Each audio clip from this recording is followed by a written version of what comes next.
Hello, my name is Sarah. Welcome to the It's a Sarah podcast. Today it is Sunday, February 26th. So this is my daily February episode number 26. Let me think. I didn't go for a walk today.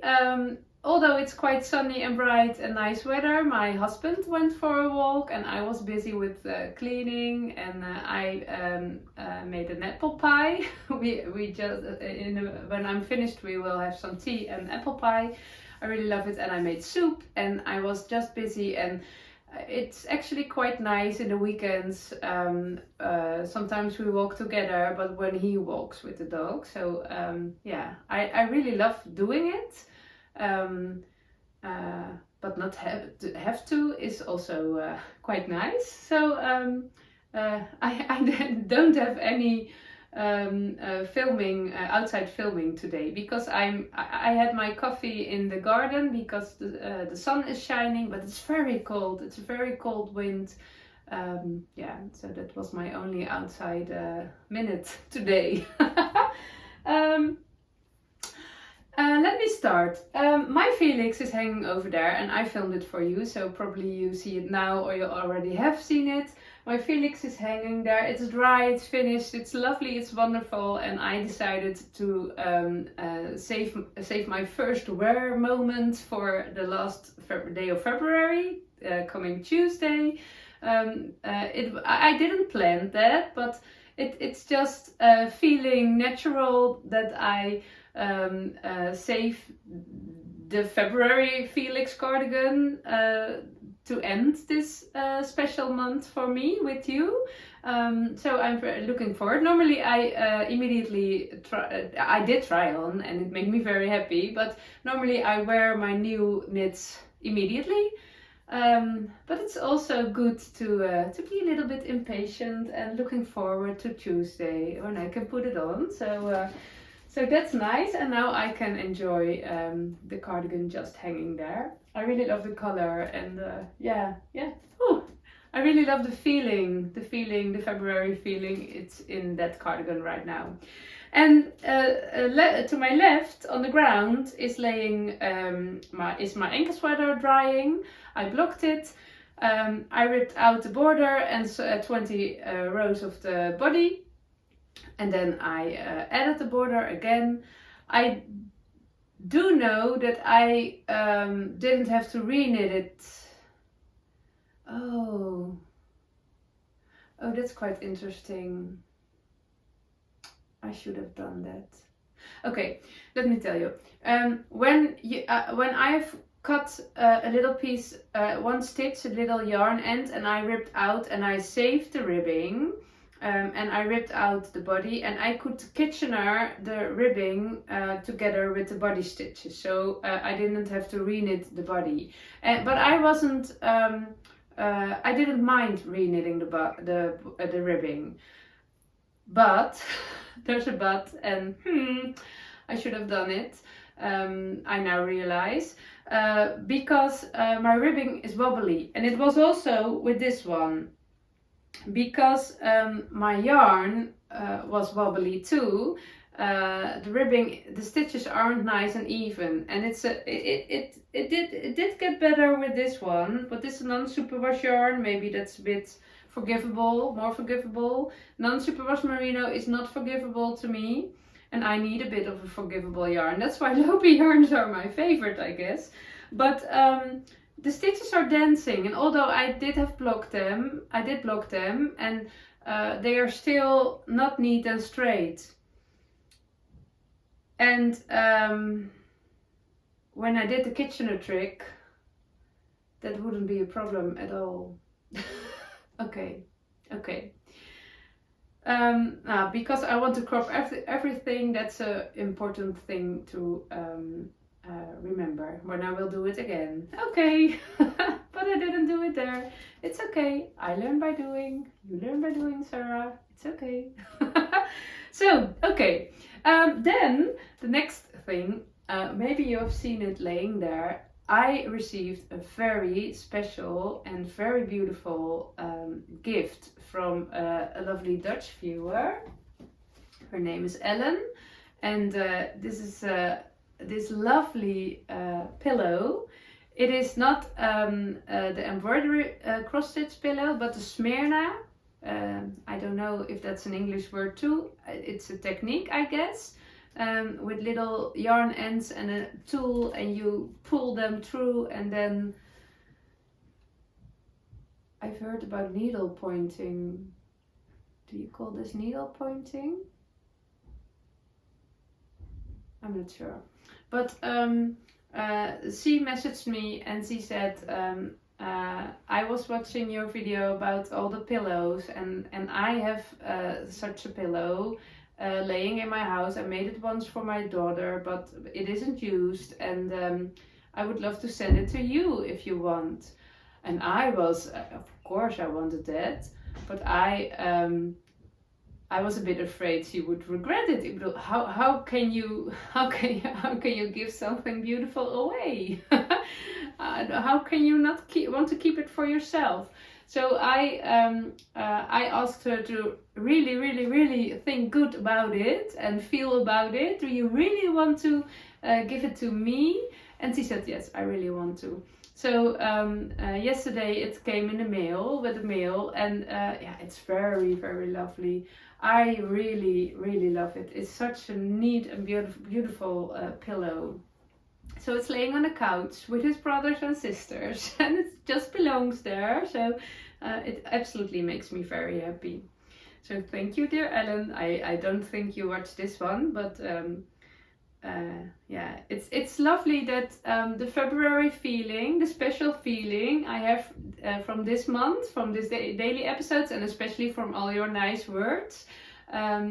It is in my Felix cardigan, and it also will stay in this pillow. So I like those physical memories, the physical stuff in which your memories are.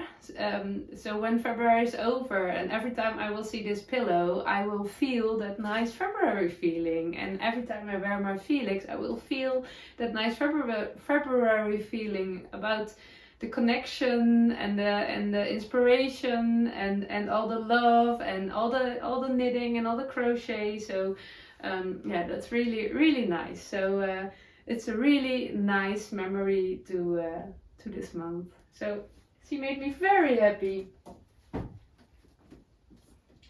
Oh, here are my knitting needles. Oh, I think you call it a vase in English. I had several sets of knitting needles, of straight knitting needles, all over in my house, and they are mainly decorative.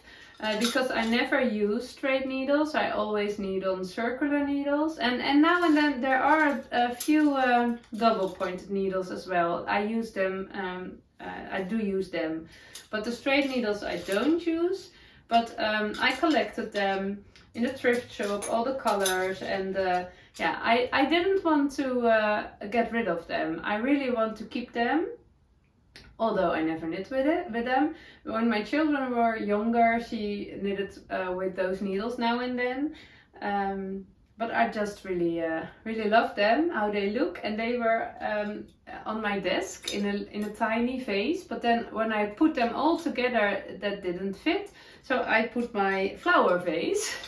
I only have one and a little one, but only one big one. And I used to have many more, but in the decluttering, when I was very active decluttering, I thought, why do I need so many vases? Because I have a bouquet of flowers now and then, but mostly not. So why is my kitchen shelf full of vases? That's not necessary. So I brought them to the thrift shop, and I kept one big one and one little one.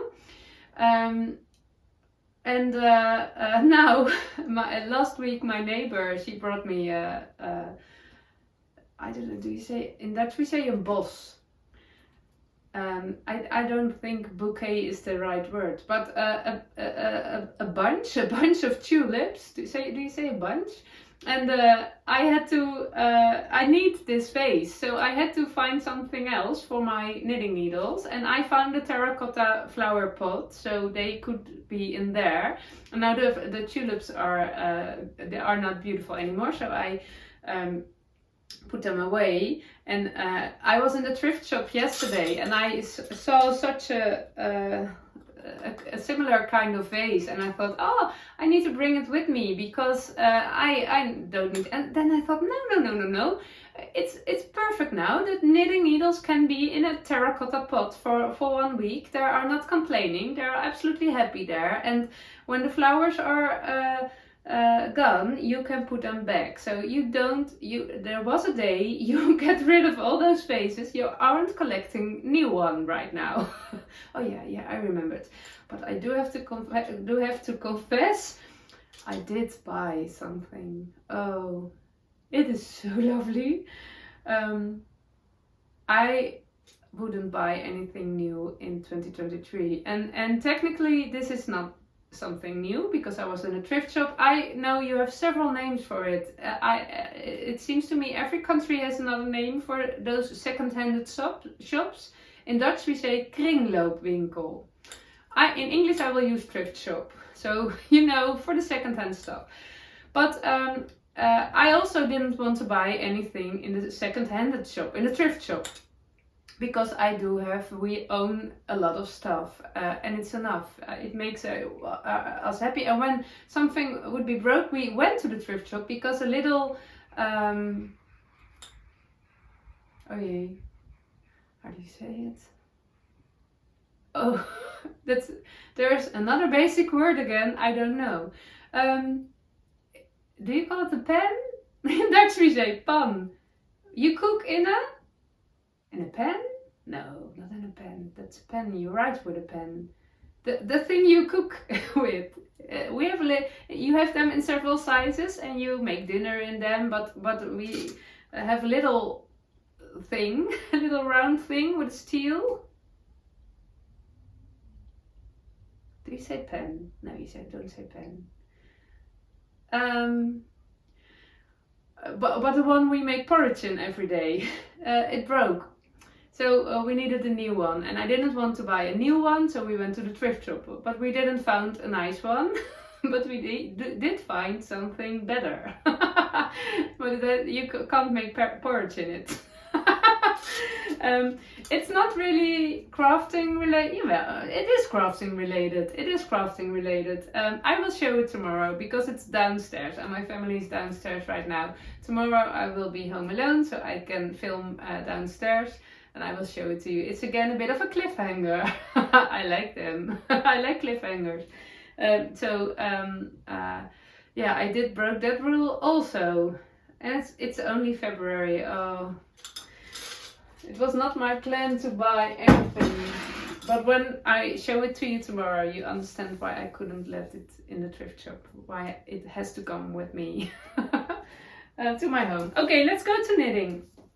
Yesterday I finished the anchor sweater, I bound it off, and then I casted on the second sock for my mother-in-law. This is the first one. I don't know if I showed it already. It's a kind of rainbow colored stripy sock yarn. It is not really my colorway, but it was not. It's nice when colors are changing. Just you don't have to do anything, they are just changing, and that keeps you motivated to knit through. But I'm not, these colors are not mine, no. But it will be a nice pair of socks. So I casted on the second one yesterday, and I really want to finish them this week because her birthday is this week, and my heart isn't jumping. This knitting doesn't make my heart jumping, and I really love to make the socks for her, but knitting this colorway is not really. So I thought just knit them, and they will be finished, and I can give them to her, and she will be happy, and I will be happy with empty needles too. I have enough filled needles in other project bags, so So I really surprised myself by knitting this in one evening and a bit in this morning, because in my head it takes quite some time to knit a sock, but I'm now thinking, can I finish it today? The heel is finished, so I only have to knit the leg and the ribbing, and then it's finished. So yeah, it's quite amazing. I like to tell you about a little bit about my sock knitting, because it's when I started knitting and I had a positive knitting experience with continental knitting, and I knitted a sweater and I knitted a cardigan, and I thought, oh, I can knit, I can do it. But socks? No, I can't knit socks. They are way too difficult for me. I don't understand how that works, that model, the shaping, I have no idea. So I can't knit socks. But I wanted it really badly. So I tried it, and I tried it not with tutorials, but just from a pattern on paper, and I had no idea what I was doing. But and I also didn't think this is much more easier than I thought. No way, it was quite hard. But in the end, I had one sock. I knitted one sock, and I thought, whoa, I can knit socks. And that's quite some years and a lot of socks ago. I knitted many socks.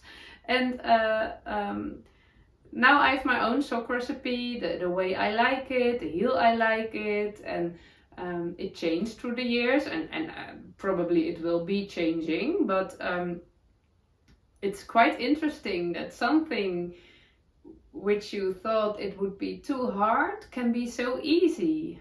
And I know there are a lot of people, I know in the Netherlands they definitely are, and I can't imagine worldwide they aren't, who have the same experience as I have, thinking it's too difficult for you, and then by just trying it and practicing it and then getting it and thinking, oh, but knitting socks is my easy peasy work. So I also know that there are a lot of people still thinking, oh no, that's too hard for me. So that's why I'm telling you this. You're not the only one thinking that, but you're also not the first one thinking that. And there are a lot of people, a lot of knitters have a good experience with knitting socks. And yeah, if you really want them, just give it a try. Or maybe 10 tries. I definitely need several tries, but then you can knit socks and it will make you very happy. It's very nice to can knit yourself and your loved ones warm feet, isn't it? So I will knit on this. My stitch markers, here's my stitch marker. This one is this one, so I will count the stitch markers, 60 rows they are, and I will hang all the stitch markers here, so I don't have to look every time, and I just can knit until 60 rounds, and then I do the ribbing, and then it's finished. So this will be my only work today and tomorrow until it's finished. Maybe I can finish it tonight, that would be lovely. And then I will block them and I can give them to her this week. Okay, I really have quite some socks, and I absolutely don't need new socks myself. I do want to knit myself 3 pairs of socks this year, but not because I need them, but because I like it. I like sock knitting, and every single pair of those 3 has a special memory to me, so that's the main reason. But it's not on my very soon list, later this year list. I think in summer. I like sock knitting when it's very hot because you don't have much of fabric on your lap. I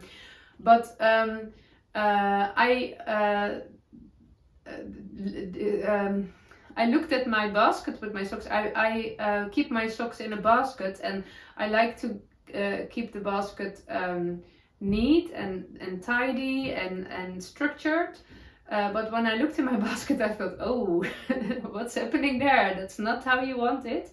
So I will reorganize my sock basket and I will show it to you. So you can see the most of my hand knit socks. There is a pair on my feet and a pair in the laundry, I guess. But the most of my socks are in the basket. So I will show it to you that way.